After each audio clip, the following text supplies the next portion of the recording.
రమేష్ గారు వాళ్ళ బ్రదర్ మీద కల్తీ మద్యం కేసు అని చెప్పి అక్రమ కేసు బనాయించి జైల్లో పెడతారు.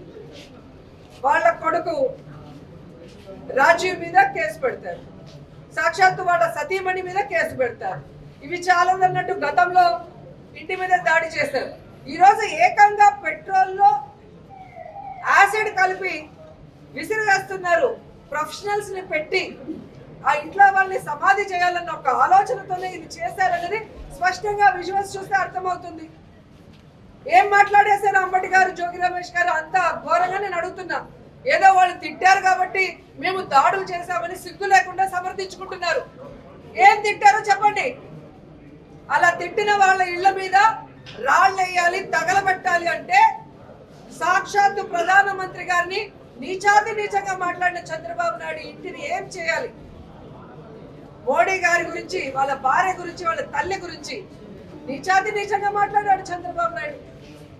హిందీ రాకపోయినా ఆ హిందీలో అదే సాక్షాత్తు ప్రధానమంత్రి మోడీ గారిని బాలకృష్ణ మాట్లాడాడు. మరి ఆయన ఇంటిని ఏం చేయాలి అని అడుగుతున్నాను. నా తల్లిని దూషించారు, 5 కోట్ల రూపాయలు ఖర్చు పెట్టి అన్ని ఛానల్స్ తో దాడి చేయించారు అని సాక్షాత్తు పవన్ కళ్యాణ్ చెప్పాడు లోకేష్ మీద.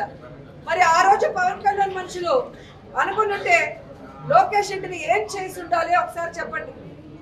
అమిత్ షా తిరుపతికి వస్తే ఏ విధంగా రాళ్లే ఇచ్చాడు, ఏ విధంగా ఆయన మీద చెప్పులే ఇచ్చాడో మీరు అందరూ చూశారు. మరి అమిత్ షా చంద్రబాబు నాయుడు ఇంటిని వేసిన కార్యకర్తల నాయకుల ఇంట్లోని ఏం చేయాలో ఒకసారి మాట్లాడండి.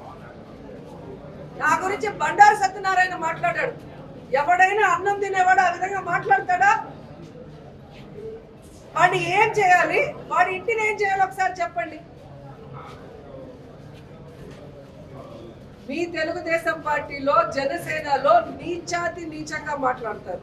పైన చంద్రబాబు నాయుడు నుంచి కింద స్క్రాప్ వరకు ఎమ్మెల్యేలు లేదు, వాళ్ళ కుటుంబ సభ్యులు లేదు, వాళ్ళ పిల్లలు లేదు, అందరి మీద మార్ఫింగ్లు చేస్తారు, అందరి మీద కేవలంగా మాట్లాడతారు. వచ్చే ఛానల్ కూర్చోబెట్టి ప్రెస్ మీట్ పెట్టి వల్గర్ గా మాట్లాడతారు.